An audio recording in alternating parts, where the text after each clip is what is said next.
అనన్య దామినిని సూపర్గా వర్కౌట్ చేసావు కంటెంట్ని అని అంటూ ఉండగా దామిని అనన్యని పొగిడేస్తూ ఇదంతా నీ కథ కథనం రచయితే కదా వదినా అని అంటూ ఉంటుంది దామిని. దూరం నుండి వీళ్ళ మాటలు విన్న ప్రీతి షాక్ అవుతుంది. మళ్ళీ అనన్య దామినితో ఇలా అంటూ ఉంటుంది, ఈ పెరిగిన దూరాన్ని మనం ఇంకా శాశ్వతంగా దూరం చేసేయాలి అని అనన్య అంటూ ఉండగా అవును వదిన అని దామిని తల ఊపుతూ ఉంటుంది. ఈ మాటలన్నీ విన్న ప్రీతి కోపంగా శరణ్య రూమ్లోకి వెళ్ళి శరణ్య అని గట్టిగా అరుస్తుంది. ఏంటక్క అని శరణ్య అడుగుతూ ఉండగా దామినిని తన కంట్రోల్లో పూర్తిగా పెట్టేసుకొని ఈ కుటుంబాన్ని ముక్కలు ముక్కలు చేయడానికి ఇదంతా ప్లాన్ చేస్తుంది ఆ అనన్య అని ప్రీతి విషయమంతా శరణ్యకి వివరించి చెప్పగానే ఇక ఆ అనన్యని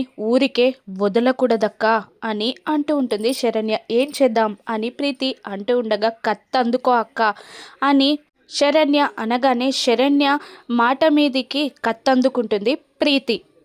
తను పెట్టిన చిచ్చు వర్కౌట్ అవ్వడంతో తన రూమ్లో డ్యాన్స్ చేస్తూ ఉంటుంది అనన్య.